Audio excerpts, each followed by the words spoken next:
Tonight's episode begins with a warning. And no, it's not a content warning necessarily, because we all know why we're here. True crime is by nature gruesome, and tonight, this is an unintended consequences warning. A how does all this true crime I'm addicted to affect my mental state warning. While we're listeners and digesters of true crime content, there are some stories that affect us differently than others. It's a sliver of a comparison to what happened with the FBI agent tasked with dissecting the particulars of this case. A case so horrific, twisted, and depraved that proved to be too much. Tonight's episode is just a teaser, but sometimes the foreplay can be just as stimulating.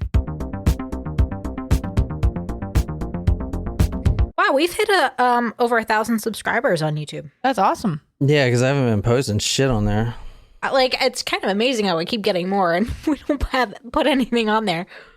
What up, everybody? Live chat land. I'm sure we'll get a few joiners in just a few minutes. Are you doing the housekeeping stuff? Well, we do have a new taco to welcome and thank for joining. Andrea. Hey, Andrea. Hey, Andrea. Thanks for joining. Yes, thanks for joining, Andrea. As well as, I can't remember if I shouted Jessica out as well. So apologies, Jessica, if we missed you, but wanted to make sure we got you. Yeah. Thank you, Jessica and Andrea. Andrea and Jessica. Mm-hmm. I think what else we got? So we were talking about our schedule. What up, Darren? Hey, Darren. So again, no live stream on the 26th, but I think we're like pretty set with that. So we just need to figure out when we are recording. We could record Monday night, even though I'm working. Let's give away this raffle. Raffle. So this is from last week. All right, this week's winner. Brrr. All right, winner selection. How many winners do you want? Well, only one. One. Fucking broke. Let me see. Choose winners now. Here we go. Boom. Bria.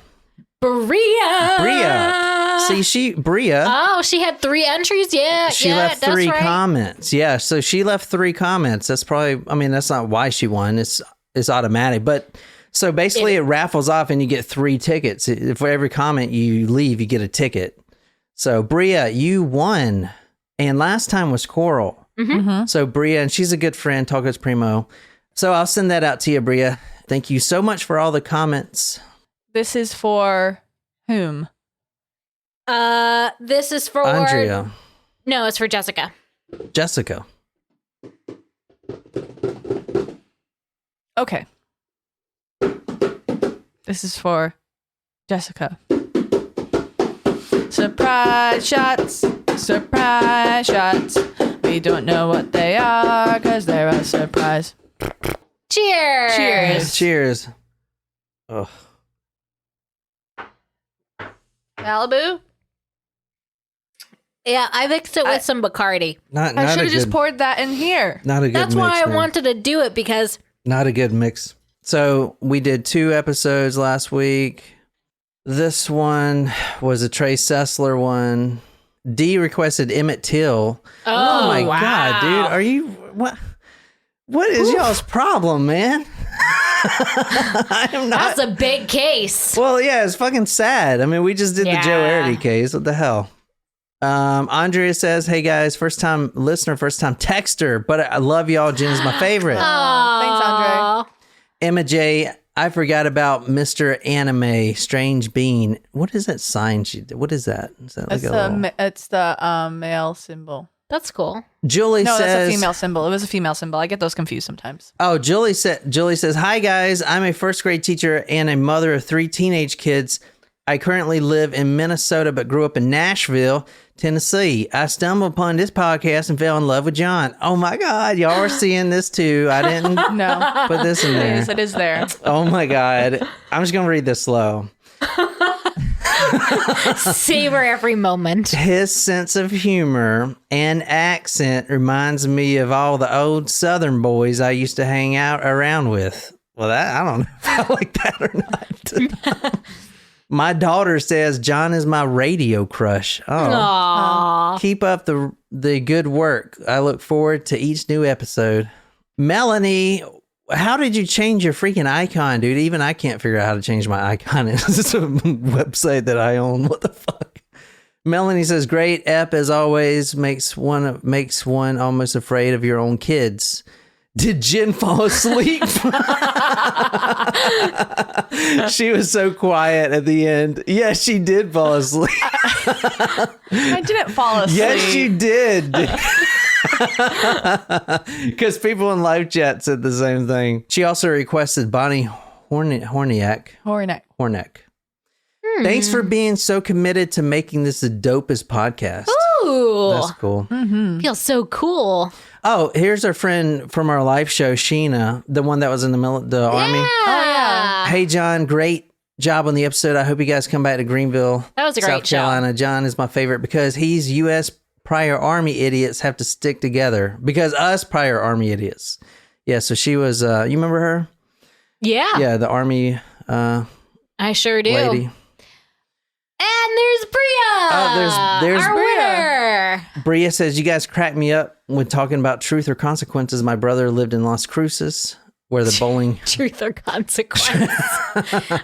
Such a sad bet to have been lost. Okay, one more. I'm going to go. The other episode that we did wasn't my favorite. I'm not going to lie. I actually said it wasn't my favorite in this. But, I mean, we had to do it because it was related. Marty leaves some good comments when he's not being mean. This is kind of long, but it's on there if you want to see it. Oh, he says, I can't wait. I eagerly await the dramatic reading of the welcome message, which we're going to read tonight. And then I said, yup, who should read the message? Should there be music? So much potential for the complete audio experience. And then he says, if anyone other than Nicole reads the welcoming message, my year will be ruined. Aw. So a lot of people really want the freaking message to be read by Nicole. Which message? Like the You'll opening. see. You'll see. Well, it's not going to be our opening. And then also somebody requested me to do an update on the Delphi murders. I'll do that. Oh, yes, I did hear about that. I'll do that next. Is there an update? There was an update. Oh, really? yeah. What I would was it? love us to do that. I don't remember. I didn't. Because I saw update and I was like, oh, cannot look at this. I did not even freaking do that, and I'll do it next time. I'm sorry. Somi was asking if we have watched the Raincoat Killer Netflix documentary. No, we have not watched it. Did you, Somi? But we did Let that. us know what you think. We did that Yeah. episode, though. Yeah, Sami, send us some more South Korean episodes. I know you got some good ones out there. Tia wants us to do the Happy Face Killers. Remember when we started to watch that? Yeah. Yeah. And Sami, thanks for being such a dedicated fan, man. All the way over there in South Korea. One love. It's Korea, heart, America. Or South Korea, heart, America. Not the other one. I don't think they like us too much. Oh, shit. So, oh, fuck. All right. Are you guys ready Wolfie to says, do this? I hope one day I can go to a live show if y'all ever do them again. Oh, I don't know if we'll make it to California. That'd be one brutal car ride. Yeah, Murphy wouldn't. I don't think we'll make it. There would be another murder to report on Talk Murder to Me. It would be mine. I would be the victim. So, tonight we have a crazy story. This is going to be more of a teaser. A teaser? Episode, and here's why. I want to do a whole week of this particular story, but there's two stories that we've already done that I've got to put out this week.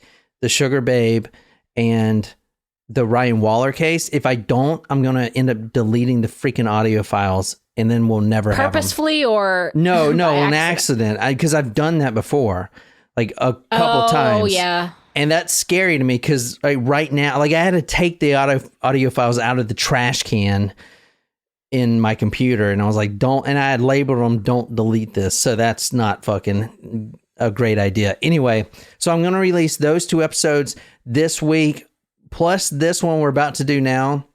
We are covering the Toy Box Killers this week. Next week will be a complete week of Toy Box. Toy Box. Kind of works out well for Christmas, yeah, so right? I was just thinking. Yeah. So, hey, what's up, Lee? What's up, Lee? I got it. How about... I do have a Christmas related request, but you've never done them. I forgot my ornaments again.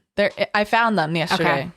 How about every episode we do, we'll give Jen a present and she can open it related to the story you're about to read, and you'll understand why. Kind of like that time you had me open that box and it was that creepy baby doll. Can I just tell you how awkward that was to return at Kohl's? It was almost as awkward. I put it in a non-see-through bag so they couldn't. I know that they saw the label, but I was like, at least they can't see the doll.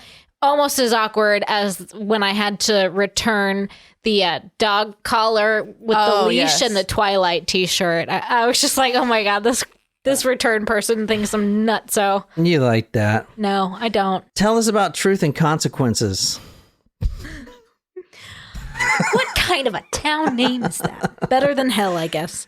No, so on the book I read, they were interviewing the... I mean, I haven't told you the story yet, but it's a crazy story. Anyway, they were interviewing one of the residents, and he said something like, what'd he say? He lives in TNC? Is that their nickname? No, he said something like, I would never expect this to happen in Truth and Consequences. And then the author was like, something like, of course it happened here. Where the fuck else would it happen? I mean, your town name. Tell us about it, D. Tell us about Truth and Consequences. T and C. T or C, I guess, technically. T or C. Truth or Consequences. T and C is terms and conditions. Oh, yeah. For those. There's a lot of places to hide bodies there, I'm telling you. There's a lot of caves, and I've never been to New Mexico, but there's a lot of caves down there. And there's one resident I was reading about that had spent almost his whole life looking for gold.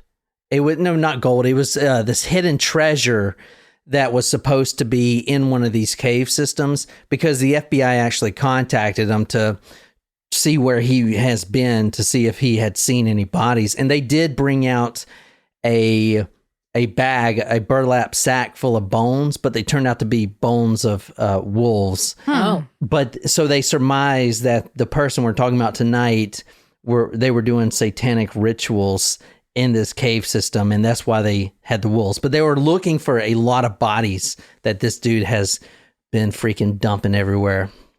Not too far from Elephant Butte Lake. Elephant Butte. That reminds me of the elephant graveyard from Lion King. Yeah. Oh, yeah, that's a sad movie. Mm. Wait, no, it wasn't. Yes, it was. Nala was so hot. I used to have a crush on Nala. Yuck. Ew. I can't marry her. She's my friend. Yeah, it'd be so weird. Oh, shit. All right. Here's how I'm going to... Dee's going to fucking hate me when I say this. Here's how I'm going to describe Truth or Consequences, where we're going tonight. Have you ever played Grand Theft Auto 5? No. Okay, for everyone out there that has, there's this guy... I think his name is Randy. He is, or something. He is a total fucking redneck. Randy. Isn't that your favorite character on South Park? Hold on. GTA 5 characters. Let me see. Anyway, he lives in a New Mexico type area, and it reminds me, because I was looking at the Google Earth through Truth or Consequences. The scenery is literally verbatim from the video game. Completely the same. And that's really not a good thing, because this dude is... Oh, let me see. The guy's name is Trevor. Trevor Phillips is his name. He is a mentally unstable redneck and bank robber. Oh, God. Oh, shit. Are you going to show us a picture? It's going to be a picture of the video game. Let me show you. How much you want to bet? Yeah, let me show you the fucking thing right quick. This is Truth or Consequences. This is Truth or Consequences right here. Is that pretty accurate, D? She's gonna fucking... Can she see this? Unsubscribe. Shit. Can she see the screen? Yeah, Okay. I think she can. So this is the Google Earth of Truth or Consequences. It's actually pretty. I don't know what you're talking about. But anyway, all right, fuck it. Let's get on this. So tonight we're actually starting with this lady right here. Can you describe her? She probably looks like she's like 40-ish, I would say. Yeah. Looks like she's in like a tool shed or something. I can't tell. Yeah, I guess it does look like a tool shed. Does it count? It kind of looks like a toy box. Well, I don't know what a toy box looks like. Okay, so who you're looking at now? You never had a toy box as a kid? But like this is life size. Oh. You know what I mean? Like I had a toy chest, I guess. A lot of stuffed animals when I was a kid. Same. Like, is that a cubby? Like, look at it. It looks like looks like she got some rubber gloves back there. No, I mean, like, see how like behind, it's like looks like a little door, maybe. Oh, I see. Yeah. Do you see what I'm saying? Yeah. It looks like there's a mirror in there. By the way, we're drinking Jen's Christmas rum punch that she made. She had an ugly Christmas sweater party last night. Jen, tell us what's in the drink. Malibu, cranberry juice, pineapple juice, and ginger ale. It's delightful. This is Patty Rust right here. She's an FBI agent. So she's in the toy box right now. She is an FBI agent, and this what you're looking at is the torture chamber? The torture chamber that after they caught David Parker Ray and his girlfriend Cindy Hindy in 1999, which we're going to talk about. Wait, her name was Cindy Hindy? Yeah, Cindy Hindy. That's unfortunate for her. Kind of great. I mean, it's a good name, Cindy Hindy. It's a perfect name for someone living in truth or consequences. I feel like she probably was made fun of a lot as a kid. Yeah. Once they were arrested, and I'm going to show you how they were found out and everything here in a second, but they found this toy box, and there's not just the toy box. There's other things. There's the Satan's Den. This is going to be a whole freaking thing, so you guys don't worry. But anyway, this right here is the toy box. An FBI agent, Patricia Rust, she has the duty, being an FBI agent, on this case of, and I'm going to read this. This is from the FBI report. She was tasked with detailed drawings and diagrams of every item inside. The torture collection of David Ray, a pornography addicted killer. Oh boy. So this is some of the things in the toy box. Oh dear. Oh no. That's like, oh no. She was tasked to. And so her job. Oh God. I don't like this already. For 5 days straight, they sent her in there to not only document everything, but also create like redrawings of everything as well. And basically to just figure out what everything is. And I don't know why they had her redraw these things and how they were used.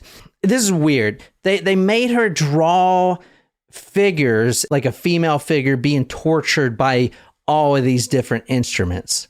I guess the FBI had a protocol that they had to do that because if you see a regular pair of pliers, so if you see a regular pair of pliers, she's actually drawing it being used and stuff. So she is spending is she like she's an artist that found the path of like I don't know. Oh my God. I literally could not, and there's no newspapers even showing her death.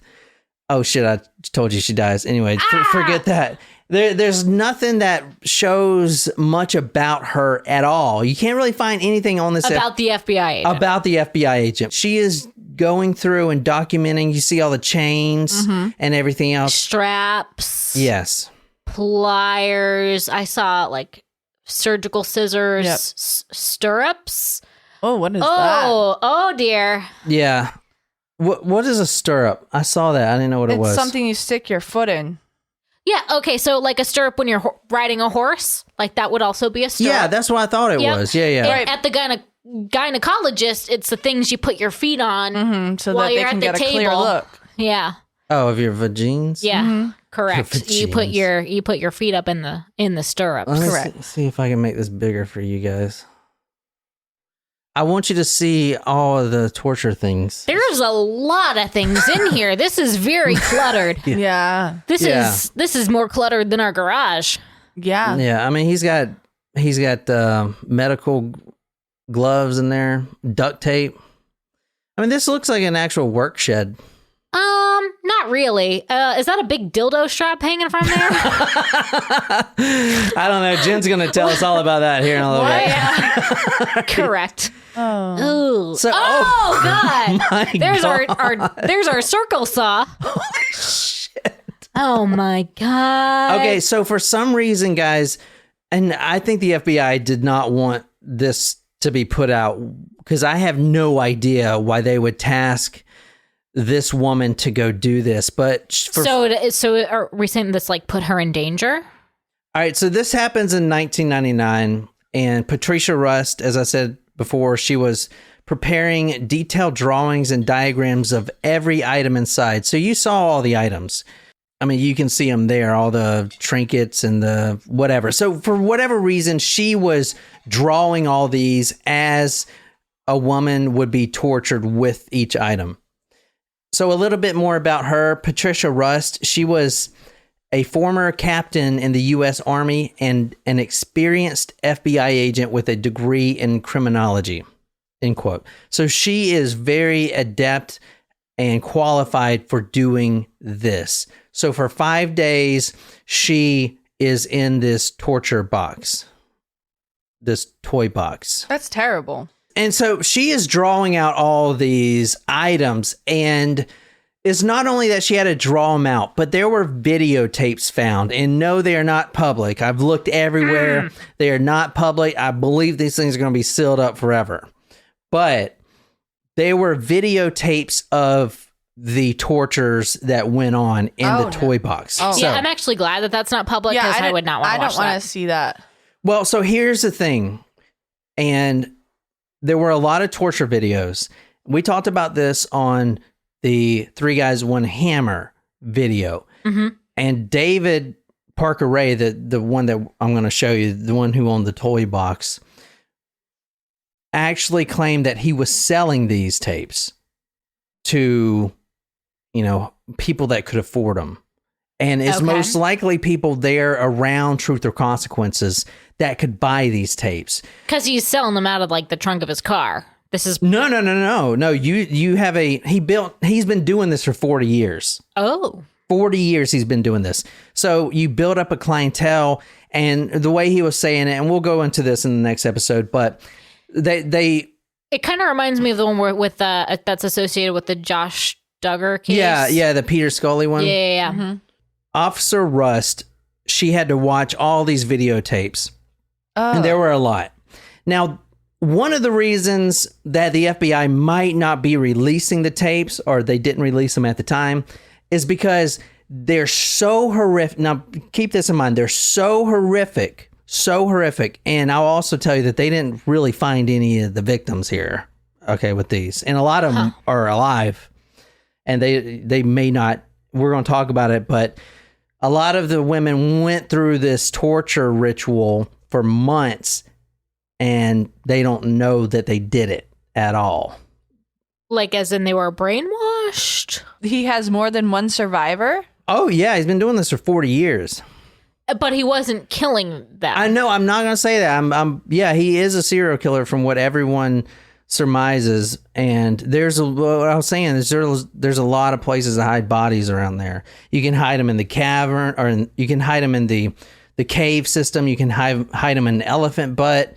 And what I was saying about the catfish is they're so big that they will just gnaw up the human body real quick. Yeah. Plus, he had a really good way, is very smart, a way of actually keeping the body sunk to the bottom of the ocean. And where do catfishes feed? Well, they're bottom feeders. You mean the pond? Oh, the pond. Oh, the Elephant Butte Lake, which is about 4 miles long. It's a big lake. Yeah, it's huge. So you can't drain that bitch. Nope. It's 4 fucking miles. So, but he had concocted this amazing freaking way of ensuring that the body sink to the bottom and stay there. And we're going to talk about that. But anyway, I'm getting off track. There's a lot of these videos, and one of the reasons the FBI may not have wanted them to be released is because they're so horrific. They're so terrible that, and if they don't actually have evidence besides the videotape, you may have a good defense attorney say that, yeah, it's great special effects, but they're fake. Now, they're not fake at all, but you can't actually prove it if, you can't find any bodies. Right. You know what I'm saying? Yeah. Plus, you don't know who these women are. So at the end of the day, a good defense attorney could say, yeah, it's camera work, man, That's, I don't know. That's like, we're talking 1999. Camera, sure, I could maybe. Shrek came out in 2001, so. But I'm just saying, that's a hard sell for a 1999 special effects for it to look that realistic. I'm just saying. Jurassic Park had good special effects. It too. did. Milestone work. But I don't know. I'm just saying. Devil's advocate here. No, I agree. She watched these videos for 5 days. She is documenting everything and drawing. I hope she went through therapy along with it. She would document the whips, chains, and this is all directly from the FBI reports. Gigantic dildos. And that one you saw there, that's the starter set. There's one that we're going to go into. It's called Satan's Dick. I think that's going to be the episode title. Oh, no. So it's Devil's Dick. Yeah, that's better. Devil's Dick. That thing is... Anyway, so now she drew up these items and submitted them to the evidence recovery team in Albuquerque. In this one video, it shows a woman who is strung up on this bondage table. She's spread eagle, and David Ray is there. He takes out a cattle prod and he puts it inside of her vagina and turns it on. He left it on. He didn't turn it off until, quote, smoke was pouring out from between her legs, end quote. So Patricia Rust is watching this, and she is trying to draw this cattle prod going into this woman's vagina, and then smoke barreling out from that cavity. So I wonder if she was doing those drawings because maybe those videos would have been too graphic to show in court.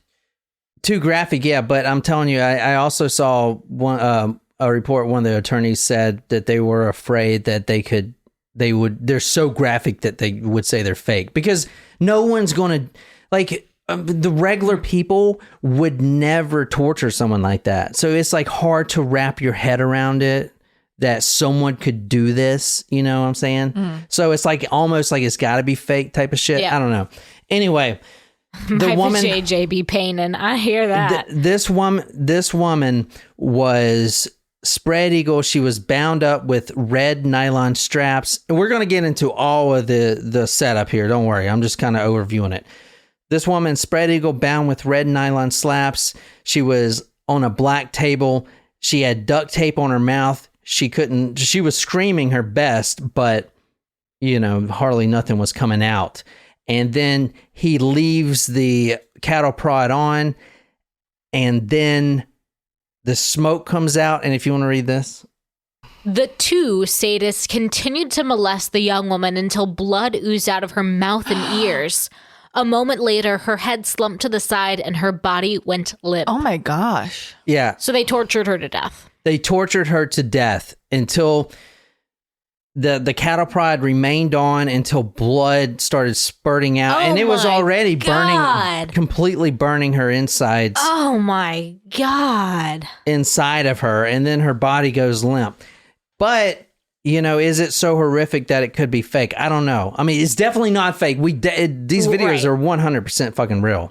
Okay, I'm just saying. So I wanted to be able to explain the difference between a cattle prod and a stun gun. I mean, obviously we all know what a cattle prod is, but I wanted to see if there were any big differences in voltage or whatever or current from that of a stun gun.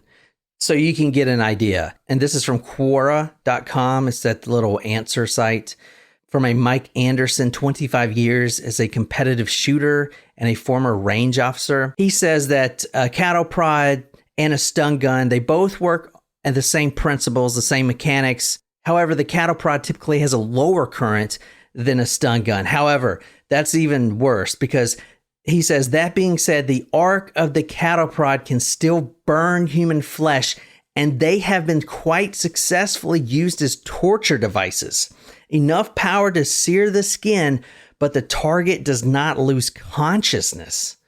Oh my God. I mean, the fact that, and this is, the question is what makes a stun gun different from a cattle prod? There's nothing about torture or anything. So just the fact that the most upvoted guy mentioned that they're used in torture, can really tell you something. David really just wanted to inflict pain. He didn't want to stun. He didn't want to stun the victims so they'll lose consciousness. He just basically wants to torture them with this stun gun. And like he said, it can burn skin. And that's exactly what happened because you read the smoke coming out. Patricia Rust is watching this video for 5 days. She watches this. She's subjected to it. She's 36 years old, FBI agent, Quantico trained, criminal forensic expert, U.S. Army veteran. She goes home at 36. She gets ready for bed. She makes her bed. She lays in the bed. She is thinking over and over about the last 5 days about these women being tortured. And she can't fall asleep. She's having these not even nightmares. She's insomnia. She cannot get this out of her mind. She goes downstairs. She on the dresser right by the doors, her FBI service handgun, standard issue, Glock 9mm. She unholsters it. She puts it to the side of her head and she pulls the trigger. Oh my gosh. She kills herself. I was not expecting that. No, I wasn't either. Yeah, most people won't start the story with that. Most people won't even include that. So I'm just saying, most people don't know that. That's what we're going to be reading throughout the week. And that is one of the big reasons I'm not going to force us to sit here and do all of these episodes tonight, because this is a multi-parter for sure. Because Jen, we need, Jen can't handle, she's got a limit. So. Yeah, but we're gonna need to get real liquored up next week. Holy shit! So she killed herself 5 days later. She couldn't, she had a family, mother, father. She was well respected, well loved, and she killed herself because she could. I mean, I don't think anyone. Why would they throw her in the fucking box for 5 days and make her watch these videos and do this? Holy fuck! I mean, I guess she is an FBI agent, but yeah, but holy still, fuck, I mean, like, and this is during the 90s when this was going on. 1999 is when this happened. So I mean, we know a lot more about trauma and trauma response now than we did then, but I feel like they still. I don't even know. What you're seeing now is the El Paso Times, a newspaper, April 11th, 1999. This is literally the only thing out there about Patricia Rust's suicide.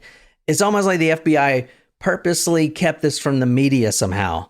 I don't know why. Maybe it's just to protect the family or whatever. Anyway, and this paper here doesn't even really go into her suicide all that much. It just basically briefs over the, quote, reminder of the difficult lives that law enforcement officers face. And it's a pastor saying it about multiple different law enforcement deaths. And the only snippet here containing Patricia Rust is officers found Patricia Rust dead of what appeared to be a self-inflicted gunshot wound. She was in her mid-30s. The Crimes Against Persons Unit is investigating. Quote, they think the wound was self-inflicted, but that's not official. They won't rule out anything until the autopsy on Monday, end quote. And that is it. You can't find a picture of her anywhere or anything. That one with the cattle prod, that wasn't even the worst. We're going to get into a lot of them. David Parker Ray had become an expert at doing this. He's been doing it, and he claims he's been doing it for 40 years. So he'll do about four 4 women a year, maybe 4 to 6 women a year, keep them there for a couple months, make his tapes, keep them locked up for a few months, make his tapes, and then sell the tapes. No one really knows who he was selling them to, but he says he had. I mean, I do believe he was selling them. You can't prove it, but I also believe that the 3 Guys One Hammer videos, I believe they were trying to sell them as well. You know, I mean, did the killer have like a day job, or was this his job? Yeah, we're gonna get into all of that, his background, his MO, or whatever. Okay. All right, so this is Cindy Vigil. She is, at the time she was captured, she was 22 years old. She survived. She's actually the reason that that David got caught. I mean, maybe he would have got caught before, but I don't know. He's been doing this for friggin' ever. Anyway, this is where we're actually starting this story with her escape. 513 Bass Road. And so a little bit of information about Truth or Consequences. So it used to not be called that. It used to be called Hot Springs. And Hot Springs, on April Fool's Day 1950, its name was changed to appease this radio talk show host that basically bet. It was, I don't know, I couldn't find the radio broadcast, but he bet a small town, that they wouldn't change their name to something crazy. And this town went along with it for whatever reason. Dude, I would fire the mayor. Yeah. I wouldn't be too pleased if I was. I mean, holy shit. I feel like man. that would really impact property values. I'm just going to say. Yeah, so this is actually where we're going. This is the trailer that was owned by David Ray right here. This is 513. You see it. His name's on the thing. Yeah, so it's the first thing you see. Cindy Vigil, 22 years old. She escapes on March 22nd, 1999. So she was only there for 3 days and 3 nights, which seems like a lot, but it's not compared to what the other victims have been through. Most of the victims stayed there for months, 1 to 3 months at least, and basically until David got tired of them, until you'll hear what he says, but until they're kind of worn out and he wants fresh pussy. I mean, I'm just kind of quoting like everything he says. But so then he'll let them go, which is crazy. Most of them. She stayed there 3 days and 3 nights. On March 22nd, 1999, she escapes this little trailer. She is completely naked, besides a dog collar that's chained to her neck. She was in this little torture room, and I'll show you the picture here in a second, but David had left, and Cindy Hendy was watching the captive, who she was chained up. This lady, Cindy Vigil, was chained up, and Cindy Hendy, sorry, I'm getting these names confused. Cindy Hendy leaves the room. I don't know why she leaves the room, but maybe to, go to the fridge or something. At that time, Cindy Vigil grabs the key that was on the little coffee table, and literally like a movie, like you see this in movies, she unlocks her shackles. Just as she clicks it, is a big ass padlock she was chained up, head to toe, chained up, but he only had one padlock. Cindy Hendy leaves, and then you hear that click of that giant padlock, click, and then she's free. Or not free, but the padlock pops open. Right at that moment, Cindy Hendy walks into the room and sees her, jumps on her, starts grabbing her hair immediately. And now they're in a fight to the death. This is exactly what you would see in a movie. How she describes it to the courts is exactly what you would see in a Hollywood movie. The whole fight scene, getting the key, getting out of the shackles. Jeez. They're fighting to the death at this point. Cindy Hendy, and I'm going to show you her in a second. She picks up a vase, and I'm picturing this big green vase that has these flowers in it. She dumps the flowers out, and then she smashes it on the victim's head, Cindy Vigil. But it doesn't knock her out. But it does knock her to the floor. She gets knocked to the floor. Now she's free, but she needs to stay alert, even though she's battling off these drugs, because they've been drugging her too. So she is coming out of that. She just got hit in the head, and the vase is shattered everywhere. She's now on the ground. Cindy Hendy is trying to get the padlock back up so she can reshackle her. The victim, Cindy Vigil, looks over to her left, and there sitting on the floor is an ice pick of all things, a fucking ice pick. And that ice pick saved her. She grabs it, and she gets one good shot when she gets up, right to the back of her neck. Wow. She stabs Cindy Hendy, the captive, right in the back of the neck, and she fucking bolts out the window. And she is running full speed. And if you read her testimony, she'll talk about she is butt naked. She is badly beaten. There's blood everywhere, like all over her. She's chained up. She's running through this hot desert area. At least 2 cars, and one of them actually goes to court and testifies what she saw, didn't stop. They actually kind of swerved around her. Well, I mean, you got to think. I mean, you got this naked woman, and there's a lot of, I don't want to be mean here, but there's a lot of drugs around this part too. Truth and Consequences. You would probably think she is some kind of addict that is coming out of something, and she's just butt naked and running. Yeah. It's hard to say what you would do in that situation. Like, I don't know if I would have stopped. I don't know. 2 people didn't stop. She runs into this mobile home, and there's this old couple. It was one of the nicer mobile homes in the area, so she got real lucky that she ran into that. But she immediately double locks the door, call the police immediately, and the police are dispatched. And this is, if you want to read this, this is from the Carlsbad Current, April 2nd, 1999. This is what she says. I'm alive. I'm alive. Yes, I'm alive, she told sheriff's deputies responding to neighbors' calls. I broke free. I broke free. Her wrists looked like hamburger meat. She had beautiful, long brown hair, and it was all matted with blood. She was dirty all over, and it looked like she had pooped her pants. Her poor little boobs were black and blue, and there were bruises all over her arms and legs. Poor thing. Before we go any further, I need to preface the book. So Nicole's going to be reading from a book tonight called Slow Death by James Fielder. The sickest serial slayer to stalk the Southwest. It's a lot of S's he put in there. Yeah. So there's 2... Long title. Alliteration. Yeah, there's 2 books, and I actually had kind of a... It actually took me a while to choose, which I actually did pretty good research on which one to choose. But there's 2 big books on this case, both by pretty big authors, so it's kind of hard to choose. But I'm glad I chose this one because this one seems like more... It's definitely got higher reviews, and it seems more in-depth, researched, I guess. But Slow Death by Jim Fielder, and I'll link that on talkmore.com. So that's what you're going to be reading from.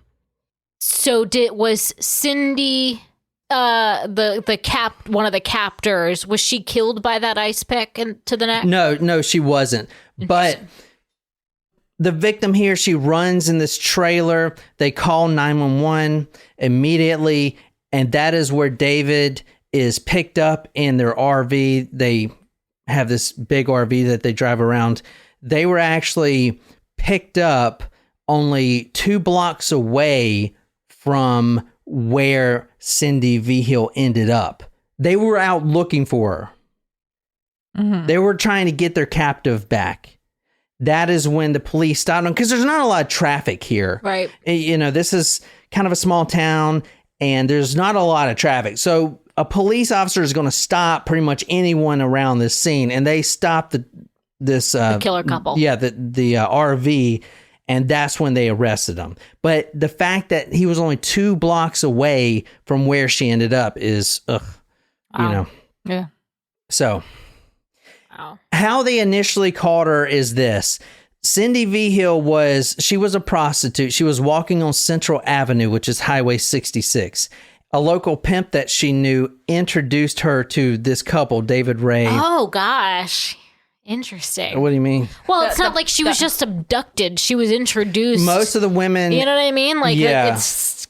It's like I wouldn't have expected it's almost that. like early form of human trafficking. Yeah. I mean, she was no. The pimp didn't know that this was going to happen. Oh. No. Well, but even still, like, it was someone they knew. The girl's missing. They didn't put two and two together. It's a pimp. It's not like they're best friends. He's trying to make money. He doesn't give a fuck about her. No, I know. Exactly. But I'm just, But he definitely didn't. He probably. I mean, definitely didn't know this was going to happen. I'd imagine. I mean, Well, you would hope he didn't know. especially if she's. I don't know. He's a pimp. He's not a great person, clearly. So I know, but she's about to be locked up for months. And maybe. Right. I mean, at the time she was 22. Maybe she was a good earner for him. Yeah. I don't know. Anyway, she gets into the RV. This is before the whole escape. She gets into the RV. And then David actually pulls out a small police badge, which was fake, obviously, said she was under arrest. At that point, Cindy Hendy walks out of the bathroom. They strip her down naked. They handcuff her, metal collar around her neck, shackles on feet. And then they immediately put a leather mask on her face with a zipper for a mouth. Oh. It's like one of those zip kind of shit. Like on Bob's Burgers, remember? yeah. Almost like Burgers. almost like the leather man from AHS, but that one didn't have a zipper. So, Jen, I know you're tired, so let's let's have you read some things. Oh. Let's have you read some things. Jen's gonna read to stay awake. Shit. When we got to his house, I didn't know where I was. They took me inside and chained me to a bed. They forced me to have sex with them, and then David poured hot gravy on my belly and had a dog, a German Shepherd, come in from outside and lick it off. Oh, no. Oh. They immediately take her, and I'm going to tell you the whole operation because there's a whole system they go through, including the welcome message, which, we're getting to. Hold on. I know you guys want it. They immediately take her, they strap her up, and they have these bondage things that wrap around your breast. And everything's pretty much handmade by David. And they have like this nylon cord. And David talks about at the very end, the nipple is super glued. So you have this breast cup that's kind of open. And then he super glues the nipple. And the breast cup is basically like a leather circle that's open. Right. And that's just to like isolate each breast. And then you super glue a nylon cord to the nipple. And then you force the nipple up with a pulley system and it stretches. And he talks about how the breasts are really elastic. It stretches out. The breasts do. The nipples are so sensitive. It's just... And it's like that Mentos commercial from the 90s. Have you ever seen that? Where they stretch out a woman's breast? No, the guy has Mentos gum. He chews Mentos gum and his nipples, like, they point out. I do know it. Like, with it being icy cold. They're talking about it like how it's... Maybe. I don't know. When I tried to wiggle free, it pulled my breasts out away from my body. I have small breasts, and one time they looked like they had been pulled out at least a foot away from my chest. It hurt so bad. I was screaming. Oh, this is sad. Oh, my tatas. This is a quote from the book. They were stretched, quote, upwards like two slender cones, end quote. So he would put a few drops of super glue to bond it, long nylon cords to pull each nipple. Okay, next comes the dildos. Tell me what you think of this. Jesus fuck, look at that big ass boy. That's not like how? That's gotta be like the thickness of a Coke can. What do you think? I don't like that. And like, what are those things at the bottom? Are they like electrodes? Oh my gosh. Like, okay, thinking about how long that looks, like, that's like going up to your freaking internal, like, that's going way up there. I know your cervix, like, is as David long, that's a good point. As David says, and you're going to read his welcome message. He doesn't stretch out a woman further than she would be stretched out naturally in giving birth. So that's like the size fuck? of That's pushing a baby out your hoo-ha. That's totally like, are you kidding me? So that's like the thickness of a human head. No, What? I don't think. No, head? it's not that. Not Like as thick. like a baby head. Well, yeah. I'll show you bigger dildos than But this. if that's his barometer, then that's This is a starter. bad. Yeah. The starter This edition. is a starter kit. Starter kitchen. Starter Oh my god! If that's his barometer, then there's a lot bigger than that can go up there. I don't in like his viewing. That. All right. With this story, you got to remember he's making these tapes. I get They ya. don't want to see a woman destroyed. They want to see her tortured. They don't want to see a woman completely fucking split open. And I don't know what the fuck they want to see, honestly. They want to see the pain and the torture. I mean, they're torturing people to death. Not always. Well, the cattle prod And did. most of the time, it is, unintentional. We're going to get you're jumping way ahead. Okay. All right. Jumping way ahead. She was only there for 3 days and 3 nights. Isn't that like Jesus? Wasn't he? Something 3 days and This 3 is nights? definitely different than Jesus. Didn't Jesus do something for 3 days? And 3 Yeah, nights? He was dead for 3 And then he days. rose. Oh, okay, yeah. That's Easter. She no was on- correlation whatsoever. She was only there for 3 days and 3 nights, so she didn't get the full experience. Thank God. Thank But God. it still was horrible. But we're going to go through a lot worse than what she went through. She says every evening they, quote, put huge dildos in my body, end quote. They're just trying to see how much she can take at this point, kind of seeing what she can do. You know what I'm saying? Do you like this? I do not. I mean, I like the storytelling aspect. Like, you're a very good narrator, but this is But a no, very sad no. story. Oh yeah, it's very sad. That's why I want to get you like kind of in it tonight, because the next episode, dude, we're gonna talk about some fucking horrible shit. I'm basically gonna explain a lot of the fucking videos. Good point, Megan. Exactly. The difference is when you have a baby, you're naturally dilated to make room for the head. So this is terrible. I didn't know that. I know, honestly, I doubt the guy knew. I mean, yeah, he's a fucking terrible person, but that is what he said. You'll see him say that. He actually is trying says to that. cause pain. Yeah. I know, but yeah, but he's not trying. As you'll see, a lot of the victims were let go. He wasn't actually trying to kill a lot of them. It's weird. It's weird. I'm telling you. It's just let's get this to here. If you want to read this. She said Ray placed dildos into her vagina and rectum simultaneously while Hendy watched on. She described receiving shock therapy in which Ray attached electrical connections to her breasts, which would send electrical shocks through her body. Both times, Hendy would wave a small revolver, threatening to shoot her if she tried to escape. Okay, so this is Cindy right here. Cindy Hendy. Wow. If she's, what do you want to describe her? Blonde. Yeah, thanks, Jen. Blonde, she's got a lot of makeup. She's got a black choker on. Yeah. Bangs. It kind of looks like there's a lot of volume in that hair. You know what I mean? This is David. Ew. He's old. He's been doing this for 40 years when he was caught.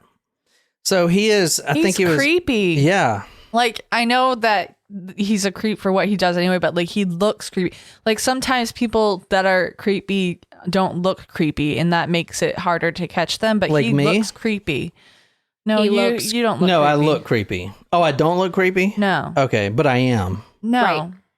Right. He reminds me of someone. I'm trying to place it. It'll take me a minute. He looks like an older Bryan Cranston, but more creepy. Yeah, he's got like a handlebar mustache. This is what David says, and we're going to get into the MO and stuff like that. So don't like ask me about all Okay, that right okay, now. Okay, but this is what he says about what you were talking about. And I didn't know the dilation thing.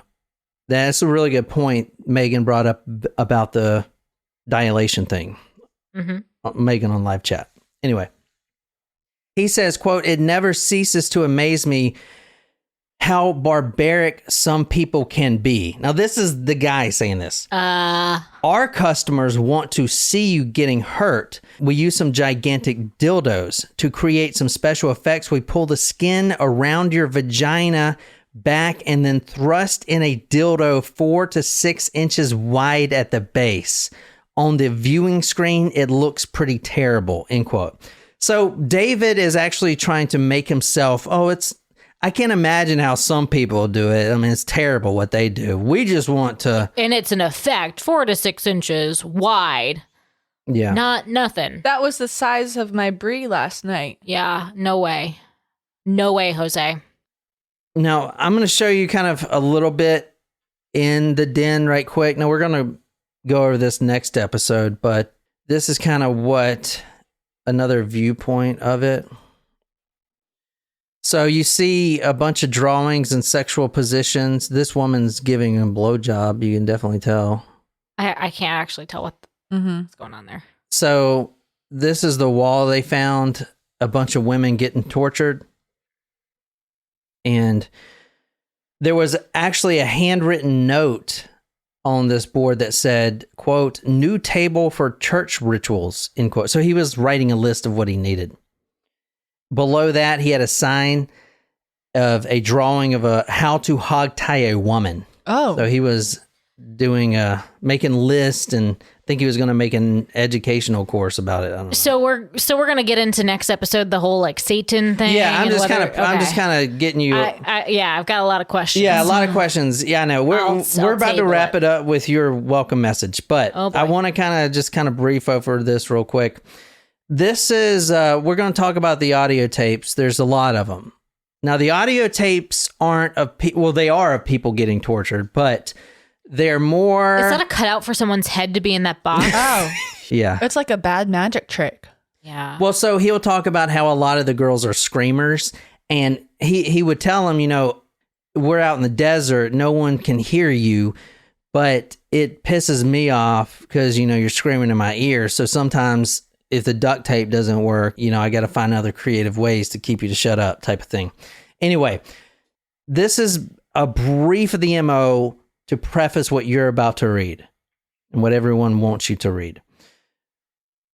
They would kidnap someone. They would usually be skinny, big-breasted, kind of tight bodies. I mean, they all kind of follow that same thing. And they would kidnap them, bring them back, and then keep them for months. However, they get initiated into this torture before they even do. And they listen to this audio tape. It's called a welcome message. Okay. And they're not actually available in public in audio form, but we do have the complete transcript of them. Now, Cindy Hendy later said that he, quote, made special audio tapes to play for the victims as an introduction to what he was going to do to them, end quote. I also saw it called in the book, the "This is what's going to happen to you" tape. That's the perfect perfect synopsis for it. So right now, we're going to read the welcome message. Now, is it him reading this welcome message? Yeah, so he puts on the audio tape. That's a good question. You go into this dungeon. You're a woman. You just been drugged. You wake up in this dungeon. You got a dog collar on you. You're chained up. You may be in a box. There may be another girl in there with you. You don't know what's going on. You're butt naked. It's, you're down here. It's kind of cold down in this dungeon. There's no lights on. You hear people getting tortured. In the tape, you can actually, they'll put the italicized where it says, woman screaming in background. Oh. And then there's some places where it's like David actually stops the recording or walks out of the room and tells other people to keep it down so he's recording. Oh my Which gosh. means there's more than one people going in on these torture things.